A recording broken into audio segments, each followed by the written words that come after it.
Disclaimer, this video exists for the purposes of entertainment, education, and theory rebuttal. Furthermore, considering the subject of this video is game theory, I want to make it clear that this video is not an attack on MatPat as a person outside of his chosen YouTube profession. I only wish to show the flaws in his theories and practices while creating theories. Unless there is substantial evidence, it is not assumed MatPat still stands behind the video in question, and when addressing older videos, I do so in a vacuum, speaking only to MatPat's assumed mindset at the time of the video's creation. If you harass or witch hunt anyone involved with this video, I will personally disown you. Thank you. Freaking, I can't believe this is the third time I'm writing this script. What's wrong with me? I've had a demon staring me in the face for right near years now, and this demon will continue to stare me down until I finally face it. Welcome to a three-headed hydra of a problem that's been plaguing me for what seems like forever. Each head is an outright monster, and the sum of its parts is something that has been weighing extremely heavily on me, infuriating me every time I think of how much grief it gives me. The first of these heads is called Rosalina Unmasked, spewing confusion and misinformation. The second head is the former's twin sister, the Mario timeline's shocking reveal. The two of them together are fearsome, and taking down one without the other was a mistake I've already sadly tried to make. The final head, though, is the most fearsome and infamous of them all. Everyone knows about it, and it's feared the world over for its notoriety. Mario is mental. But why am I lumping the most infamous of game theory's repertoire in with these two theories nobody's decided to care about? Well, besides vanquishing my own personal demons in one fell swoop, it's to highlight game theory's biggest issues. Each one of these theories has its own glaring flaws that sing to a larger problem with MatPat's content, and pulling them together, I hope to make a point that even what may seem innocuous can give way to problems that shouldn't be ignored. Today, I begin my quest to slay a hydra. Dang, this is my first hacking video and I'm already getting freaking serious. Well, with all that out of the way, here we go. We're starting our quest with the two-parter, Rosalina Unmasked. And I'm skipping his introductory fluff and constant ramblings about Guardians of the Galaxy because I don't care. Today we're out to solve this maiden's mystery, and what we find throws everything you thought you knew about the Mario universe out the window. Well, except for the fact that he's a sociopath, which is still 100% legit. Except when you admit that a good chunk of this theory gets thrown out the window once your Mario timeline, which is arguably the third part to this theory, comes out, but we'll talk about that later. It seems to me the best place to start is with the bedtime story Rosalina reads throughout Super Mario Galaxy. The story recounts the tale of a sad little girl on a quest to find one Luma's missing mother. Prepare to be shocked, that story is actually about Rosalina herself. But seriously, where it gets interesting is in Chapter 4, when the story mentions Rosalina's mother. Via the book's illustrations, we get two glimpses of her. First, from the back, and then again, the bottom half of her face. Do those hair flips, that mouth shape, the gold crown, and those rounded blue earrings look familiar? Yeah, they look like Rosalina's. Because they should. Peach is Rosalina's mother. Cue the dramatic music. Not quite as dramatic as I envisioned, but okay. And this is where our first major screw-up comes in. First and foremost, I'd like to bring up that this is an illustrated storybook. It's obvious that the pictures aren't going to be 100% accurate because they're not the real thing. They're drawings. Drawings made by either Rosalina herself or the Lumas, and it's obvious why the latter is a problem. Let's just say, though, that they're Rosalina's drawings, and she remembered her mother's image perfectly when she drew that picture, so it's perfectly accurate. Here's another thing to consider. Why does it have to be Peach? The hair flips are a hairstyle choice, and I don't even need to bring up how stupid the earring point is. The crown is a little bit harder, but it's still not definitive proof. No, wait, I can read your mind. But the hair is longer and the dress is blue. That's what you're thinking, right? Right? Be honest. Man, I'm like the geeky version of David Blaine. Wow! Thanks for pointing that out for me so I didn't have to.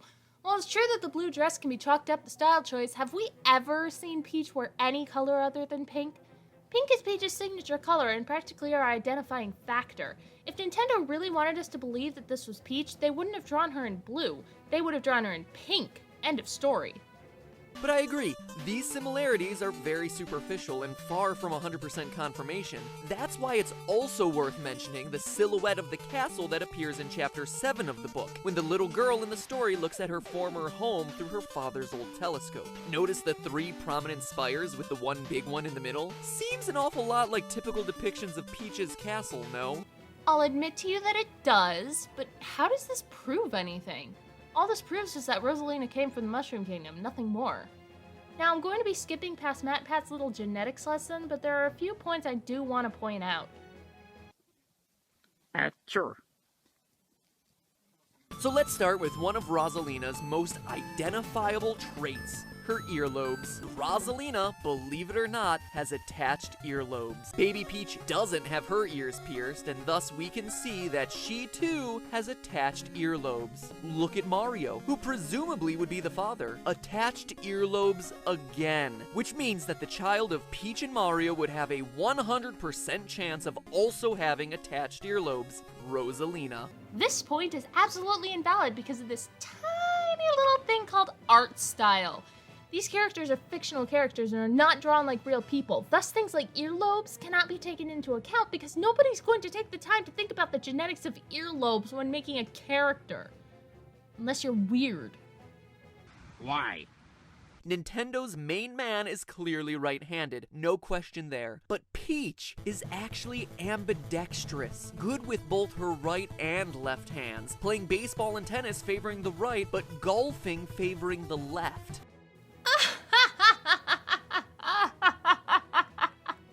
You really don't do your research, do you?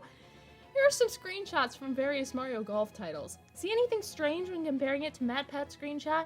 Yeah, Peach is golfing right-handed in every single one of these screenshots. Peach is also right-handed in literally every other instance, including in the official renders for the Mario Golf games, where she's golfing, you guessed it, right-handed. Gee, it's almost like MatPat doesn't know that the Mario Golf series allows you to change the handedness of every single character in the game with the touch of a button. Maybe if he did some research, he'd know these things and could therefore keep himself from looking like an idiot. Oopsies! Anyway, we're done with the genetic stuff. Now we get to things that are a bit more juicy.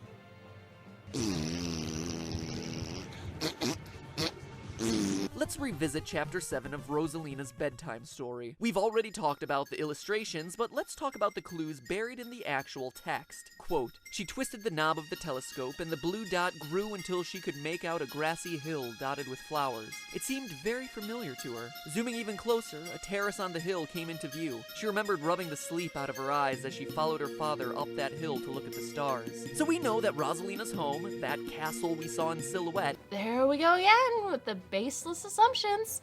For all we know, the castle is just a backdrop to signify that she comes from the Mushroom Kingdom. That in no way means that that castle is her home. The story does not once say that she lived in a castle, much less that castle. Isn't far from a good stargazing hill dotted with flowers. Galaxy's opening scene has Mario running to the top of a hill that overlooks Peach's castle, meaning it's close enough to walk to and has a beautiful view of the stars. It also happens to be lined with flowers, just like the hill described in the storybook. And not only does it have flowers, but look at the color of the flowers in the illustration. Purple, white, and yellow. Now look at the flowers on Mario's hill at the beginning of the game. Purple, white, and yellow. Now we're getting somewhere. Are we just going to ignore the fact that there's a village at the bottom of this hill and Rosalina could have lived there instead of the castle? How do the flowers prove anything more than the castle does? And there's more. Here's an excerpt from when Rosalina's story takes a dark turn. Quote, she remembered having picnics with her mother on that hill on bright and windy days, and the girl burst into tears. I want to go home. I want to go back to my house by the hill. I want to see my mother. The girl was shouting now, her face wet with tears. But I know she's not there. I knew all along that she wasn't out there in the sky because she's sleeping under the tree on the hill. But this passage also provides us another clue as to the geography of this hill. There's a single tree on top of it. Find that tree on top of that stargazing hill that's right down the road from Peach's castle and with the yellow, purple, and white flowers, and you've got yourself a slam dunk. Alright then. Shoot. So, I played through the beginning of the game again looking to find that tree and didn't. Theory busted. Am I even needed here anymore? Or was it? I remember that the end of the game features one final grand sweeping shot of the landscape around Peach's castle, and would you believe it? At the top of that hill, the hill that Mario just so happens to start the game at, the hill that matches all the qualities we've been looking for so far, what's at the top of that hill? A single tree. Whew, did you feel that? I just got a chill down my spine. Oh boy, this is fun! So that's the tree then. So why is it not an evergreen like in the book? Why is it not surrounded by flowers? Why is there no cliff in close proximity to the tree in the storybook image? It really seems like you were just reaching for a tree on a hill and went with the first one you found. This is not the tree. Period. Thankfully, I'm skipping the rest of this first video. The only other thing he brings up in this video is what we'll be covering in the next video, so I'm moving right along to part 2. So let's start with the elephant in the room, Peach being dead. As we concluded last episode, Rosalina's mother is buried under a tree on her favorite stargazing hill. How can that possibly happen when, breathing, kidnapped by Bowser, calling for help, promise of future cake. Yep, Peach seems to be at least somewhat alive in Super Mario Galaxy. Well, that's actually the whole premise of the game. Stop! You cannot just say that your theory is the actual intended story of Super Mario Galaxy. That's not how it works. Just stop. The game's ending. Do I need a spoiler alert for a Mario game ending? Like they're always one step above congratulations. So here, spoiler alert for practically every Mario game ever. Peach gets saved and Bowser falls into lava. Say that's probably about like 87% of the games. Clearly we are not playing these games for the epic conclusion, friends.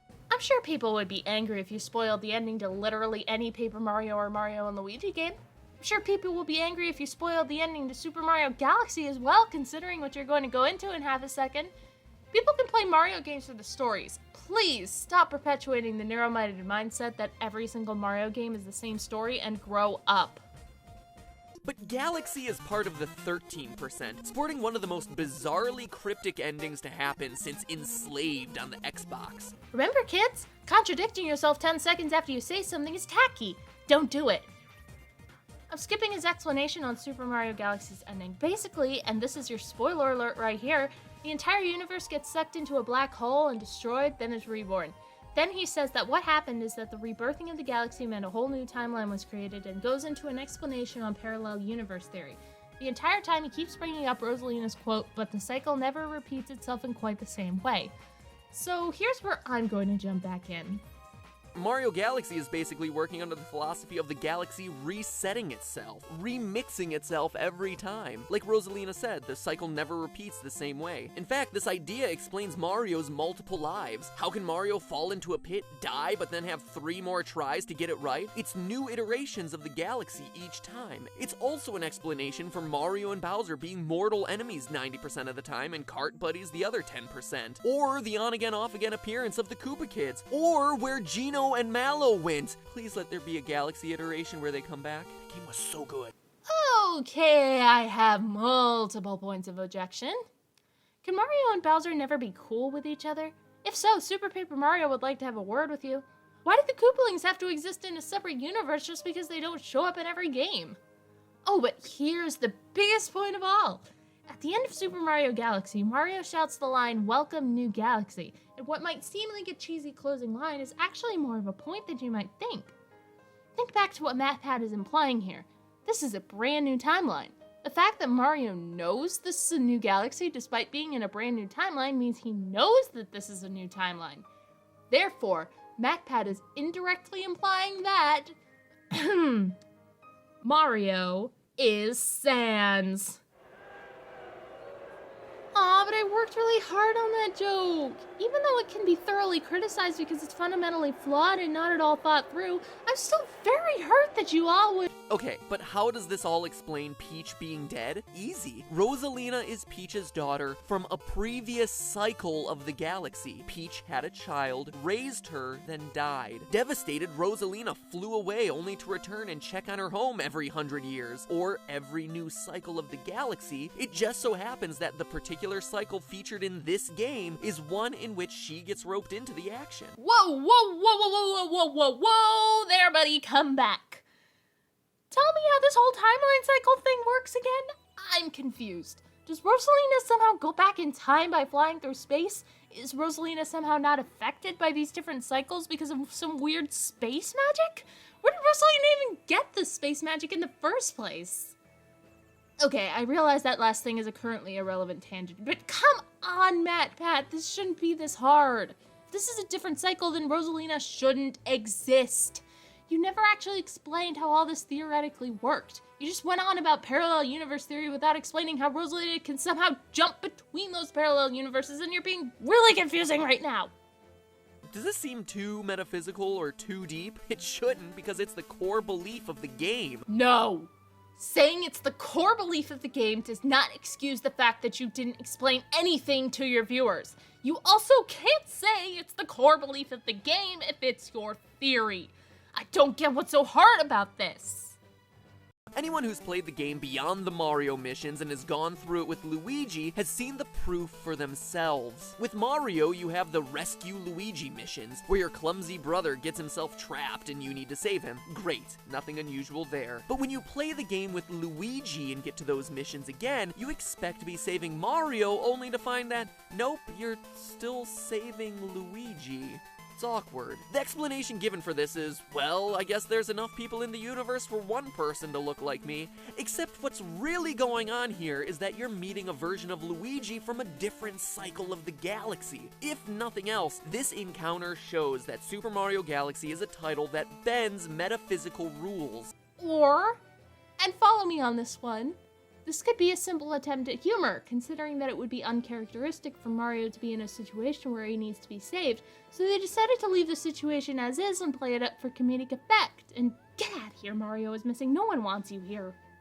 In 1905, Albert Einstein proposed a theory, a scientific theory, called special relativity. It also, believe it or not, answers how Rosalina and Peach can be practically the same age. One of the consequences of his theory was the concept of time dilation, or the fact that time slows with motion. The faster you move, the more difference occurs, and at speeds close to the speed of light, time practically stops. Now look at Rosalina's ship. It travels between galaxies at speeds approaching the speed of light. So for her, time moves much slower relative to the time on Earth. In fact, using an online time dilation calculator, I was able to conclude that 1 year aboard her ship traveling slightly under the speed of light would actually be the equivalent of 100 years of Earth time. So say Rosalina is 20, that's 2,000 years worth of Earth time, and that's a conservative estimate. Einstein, truly you have given the world many great gifts, but none compare with your most recent contribution to society. Proof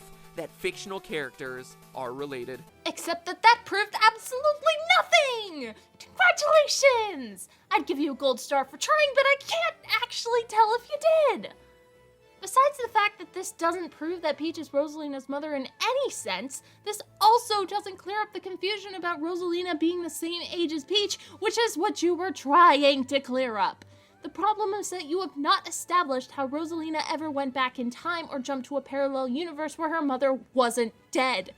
Unless you somehow think that these parallel universe cycles are occurring only in isolated sections of the universe at any given time, and I don't think that's how that works.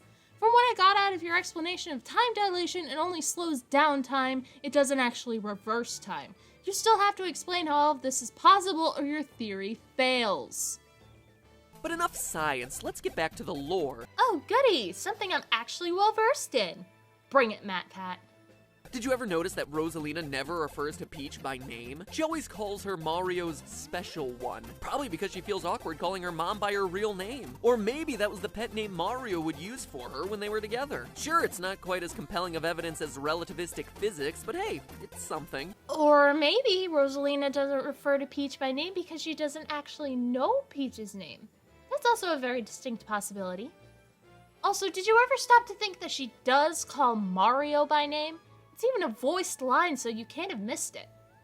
And before you say anything, yes, she does the same for Luigi too, so don't even bring it up. We're getting there. Now, if you still don't believe me, man, you really have some serious trust issues, because I have proved this thing every way to Sunday. Lore, genetics, physics, I mean, seriously, cut me some slack here. No, I won't cut you any slack because you failed on all three fronts. Heaven forbid I should ever disagree with the mighty MatPat, though. Heaven forbid. But I'm sure there are still some of you out there who are going to say, oh, you're overthinking the game. Oh, the designers didn't plan this. How pretentious of you, MatPat. Doesn't work, though. My complaints with you are not that you overthought the game. Anyone with that mindset would never click on a video game theory video in the first place. I've also barely touched on the "that's not what the developers intended" point. My problem is that you're misleading your audience with false information and straight up not saying important things that need to be said. You're pushing so hard for that shock value that you've shoved logical analysis straight off the table. Congratulations. Well, to disprove every last doubting Wario out there, Yoshiaki Koizumi, that's about as good as I'm going to get at pronouncing that name, the writer of Rosalina's storybook, said during an interview that Rosalina was originally intended to be related to Princess Peach. There. Boom. Done. Of course he didn't say how, which prompted the internet to assume that they were sisters, but we now know better. No. Bad MatPat. What did Koizumi say? He said intended. It doesn't mean it actually became a thing. It was just intended. Another source, being the Prima official game guide for Super Mario Galaxy, bears the quote, "In the early stages, we contemplated the idea that Rosalina was related to Princess Peach, so that's why their features are very similar." In the early stages, MatPat, as in not now. And finally, since I'm not leaving any stone unturned here, there's one last huge piece of evidence hidden in the French version of the game. That's right, we're getting international up in here. Look at the epilogue of Rosalina's story in English. She dedicates her life to the Lumas, vows to revisit Earth every 100 years, and flies away. But the French version of the story has an extra little detail worked in. Everything is about the same, except for the second to last page. It has a little bit more text worked in. It says the following, quote, "I would like once every 100 years to return back to my blue planet and doze on the knees of my father, stroking the mustache that was his pride." And what you have there, loyal theorists, cut from the English version for some reason, is our last piece of incredibly strong evidence that Mario is Rosalina's father. Like no one else can ever have a mustache besides Mario. Yippee! I mean, I suppose by that logic, the father could also be Luigi, but that would be...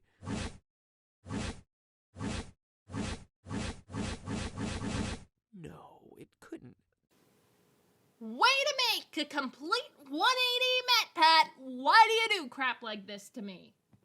Same attached ears, same blue eyes, and he's left-handed, meaning the odds of Peach and Luigi having a left-handed child like Rosalina would be double. Except for the fact that A, Peach isn't left-handed, I already established this, and B, Luigi seems to be portrayed as right-handed a lot more than he is being left-handed, especially in his own game series where he wields his poltergust, holds his flashlight, and opens doors with his right hand.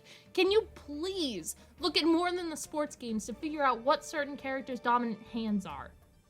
Luigi is much taller than Mario, and Rosalina is a towering figure in the Mario universe. And back in the storybook, when Rosalina is describing playing with her brother, the brother is wearing a green hat. It's subtle, sure, but if you look close enough, it's definitely included there on purpose. MatPat, quit using clothes as evidence! A green hat is not evidence! Heck, it's not even Rosalina wearing the green hat, so shut up! Then there's the telescope that belonged to Rosalina's father that she takes on her intergalactic journey and appears on the last page of her storybook. Mario is never depicted with a telescope throughout the series, but we know for a fact Luigi has one. He inherited it as part of his mansion. You mean the same mansion that disappeared at the end of the game and was never even real in the first place? Also, way to really reach for a point, MatPat. No one can ever just go out and buy a telescope. No, siree. And don't you find it a bit coincidental that when you beat Super Mario Galaxy with Luigi and all 120 stars, then collect the secret final star at the end, you're rewarded with a picture of Luigi and Rosalina, father and daughter? Or maybe, because Rosalina is one of the main characters of the game and Luigi is the player character at the time of collecting the star for the picture, it doesn't actually mean anything more than, hey, thanks for playing our game! Jeez, by your logic, you can only take pictures of your family members. Does that mean the Toads are all Luigi's kids, too? You know, when it was referenced in the game that Rosalina and Peach were related, it was Miyamoto himself who pulled the plug on it, insisting the reference be removed. Maybe because he realized how many questions having Rosalina related to Peach would bring up? Because he didn't want that being Rosalina's story? Because he wanted Rosalina to be completely separate from Peach for the sake of actually having a good narrative? No.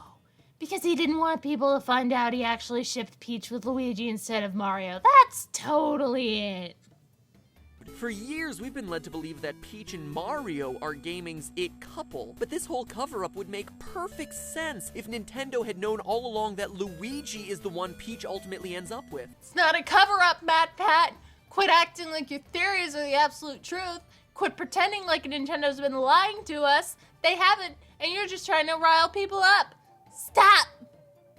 It would also explain Peach's utter lack of affection for Mario in every game ever. Excuse me? It would also explain Peach's utter lack of affection for Mario. Utter lack of affection for Mario. What is this kiss on the nose in Super Mario 64? What is this kiss from Mario Power Tennis? Why is their Mario Party 5 team name Cutest Couple? Why does Peach have chemistry with Mario in the baseball games but not with Luigi? I could go on and on all day about how this statement is complete and utter crap, but I think you get the point. Saying this is like saying Mickey and Minnie Mouse never show any affection toward each other. It's dumb and it completely misses the obvious facts. That was this whole theory, essentially. It was Mad Pat missing obvious facts that were staring him right in the face. More than that, though, it was him horrifically under-explaining himself when he needed it most. I still have no idea what the second half of this theory was even trying to get across because it was just such a mangled mess that did nothing but tangle itself up in irrelevant information that did nothing to help Mad Pat's case.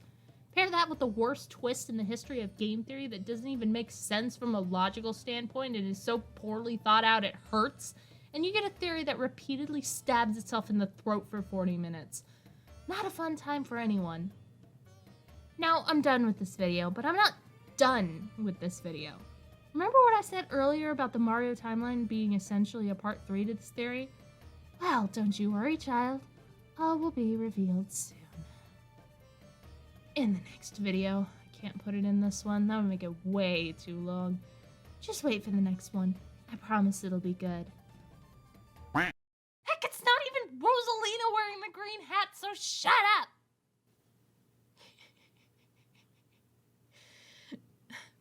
I'm so shouty in this script. What is going on?